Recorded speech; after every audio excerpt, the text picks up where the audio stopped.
I wanted to make a video talking about how learning how to code absolutely changed my life, how learning various technologies and apps and softwares has completely changed my perspective on reality and has convinced me now that reality in some sense is kind of like a computer video game. And when I started to learn how to code, I don't know, it was probably like when I was 12 or 13 and making those MySpace themes, customization, HTML and CSS. I was fine. I really kind of wish that world was still here, that intense personalization of really you could do anything with your profile, add widgets and whatever, and kind of make that space your own. I really wish we could kind of bring that back in some fashion.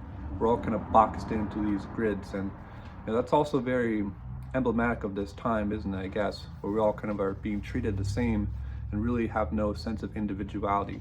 Now, when I learned how to code, I guess, like I said, I've been doing it for a while. Recently, I just started actually taking it seriously this last couple years, and then I dabbled in it a little bit like before 2020. So, a total combined experience, I'd probably say about, 4 or 5 years actually programming and coding, doing all various type of stuff, rendering, 3D stuff, animations, websites, just kind of like everything. I sort of just do everything at this point. And in every single stage of learning how to code, I remember like learning Flexbox and kind of how to like display things on the screen, the most basic stuff. I remember that was just such a challenge for me. It was so hard to understand just how these different things work and like nesting different divs inside each other and positioning them different. Like how does that like work? And sometimes you have absolute position or relative position and margins and all these things kind of overlay and just get screwed up, and it's very confusing as to how it worked. But then I mastered that. Then I mastered HTML and CSS. Then you're into JavaScript land and everything that entails, that ever-changing world. Then you're getting good at React, and then you're trying Svelte, and then you're using all that in an Astro project, and then you're hopping on Next, and then you're doing serverless stuff. And with every stage that I've grown as a developer, I've seen that my mind is also the thing that's changing a lot, right? When I was just a beginner, there were a certain paradigm that was very, very small of things that I could grasp and understood. And as I've grown as a developer, there's now a whole bunch of different things I understand just by default. It's like I don't have to think about it anymore. I just kind of get it. And so I don't have to put too much mental energy or time into that specific thing because I've already been through it, I've already had the experience. Reality is essentially that same way, in that you're a character, you gotta develop yourself, you gotta build these skills, and after you accomplish certain things, you have that experience that's now kind of implanted into your character, and you can just rely upon that for future goals and ambitions later. And everything that you do, it gets kind of easier and easier, even though the levels get harder and harder to do. I'm working on a very complex day trading project, which I actually plan to release here pretty soon for the public, where you can take trading signals. And it's a very complex project. I got a team of other 2 people with me that are kind of working on this thing.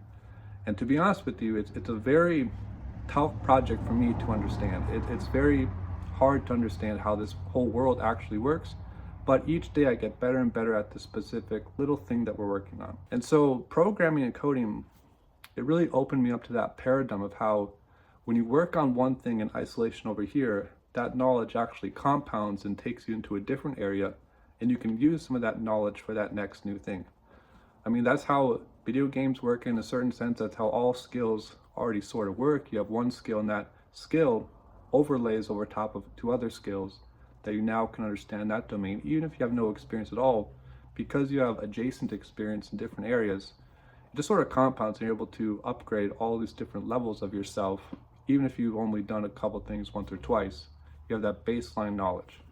And so reality is essentially like that. You are this character in this game of reality. There's all these things that you can learn. You learn one thing, some of that skill transfers over to other ones. And for me, I've always just tried to make, in a way, everything sort of a challenge. I try to make everything something where, all right, let's see if I can pass the test. Let's see if I can do this thing and make it exactly the way it's supposed to, and get it right. And I think that because I've really preoccupied so much of my time and attention with just that and that goal alone, a lot of the problems of what people that go through like on a spiritual journey, or even the self-development space where they hyper focus on one thing or whatever, I think a lot of those problems actually go away by default when you have a higher goal, a higher mission, something that's driving you much deeper than just surface level things, whether it's just your fitness or food or health or anything of the nature of just making money, anything where you're just focused on one or two very specific dimensions, which are helpful for a while to master that skill. But if that's all you focus on, then you're really going to be left empty and feeling like I should be doing more, which, I mean, you're right.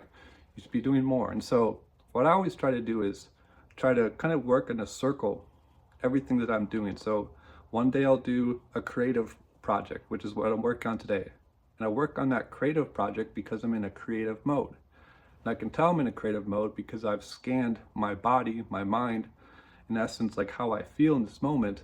I'm in a creative mode. I just feel creative, flowy, wavy today. I don't feel hyper analytical or logical or like looking at a bunch of numbers. So today is not a day where I'm doing a whole lot of coding. I'm actually doing a whole lot of design. I think that's an important thing of kind of learning how to understand the templates of your mind and the templates of your operating system and sort of use that as a layout for you to understand what you should be doing and then work in that circle. So for me, I have a variety of different tasks that I should be doing as a creative mode. And so I'll just start checking those things off in somewhat of a logical way. Maybe tomorrow or maybe even later tonight, I may feel hyper analytical. And sometimes those modes kind of switch around. Sometimes I try to control them, sometimes not. Most of the time I just sort of like let it happen, whatever the mode I'm in. I have a certain set of things that I have to do for each mode. I think that's important, you know? So tomorrow, like I said, or tonight, I may feel very analytical and systematic and like really looking at code and numbers and diving deep into the intricacies of some of these nested for loops I'm working on, a bunch of different scripts. Tonight, I may really be in that mode. So then there's a certain set of things I have to do in that hyper analytical mode. Or I may want to just kind of not be creative or analytical and just want to get exercise. And now I got my e-bike and now I'll go on a bike ride where I'm probably thinking about something else related to either of those worlds. I mean, I guess it's hard to say this is the whole point of reality, but the point of my reality, in a sense, is to keep myself busy. So busy that there's almost nothing to think about other than what I'm trying to create and design and build for my life. You know, that's always kind of been my secret in a way, is that I have a bunch of things that I should do and I just keep on doing them.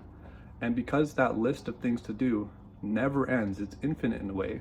Every time I look at something different because I crossed off the last one, I just have more and more stuff to do, and so it almost keeps me more alive because I'm needed in this realm, right? Things rely upon me. I'm supposed to be here. I have things to do. You know, so depression is not something I really face anymore. I had a lot of depression when I was in my earlier years and kind of younger and just kind of starting out, okay, what's my process and how should I operate and what life should I be living? I was very depressed, but now I haven't had depression in a long, long time because simply there's just too much to do.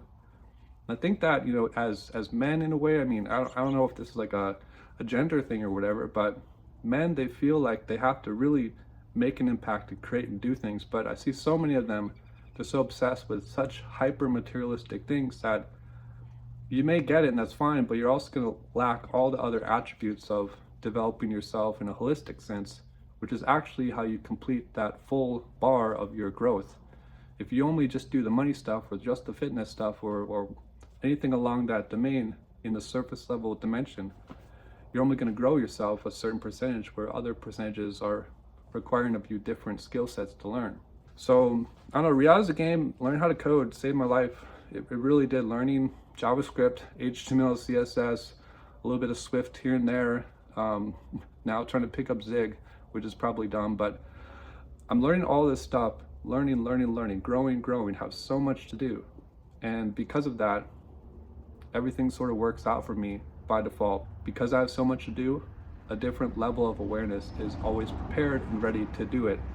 And I think that's the secret to at least understanding my reality, which is always have stuff to do, and that preparedness mode will always be there by default.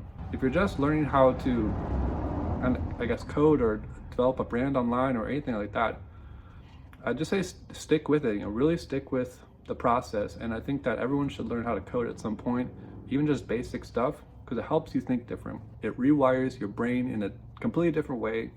And like I said, I remember there were times where I just really sucked at coding and times that I got a little bit better and I could really see, oh man, the progression of even how my mind was developing and how I was able to package different concepts within my mind and position them and okay, that works with that and that works with that. And that just sort of starts to happen when you're a programmer. Maybe a lot of programmers don't talk about it like that or whatever, but you do start to get better at thinking through things. And me, that's exactly what I need, because my biggest problem growing up was thinking. And so you have to address all the areas of concern for you, things that you kind of suck at now, and get better at them. And when you get better at everything that you suck at, and then you're just well-rounded, good at pretty much everything that you're interested in, I don't really see how you can be depressed or have like a really dull or a bad mindset about anything. I think you're just going to keep on feeling better about everything in your future. And so that's the secret.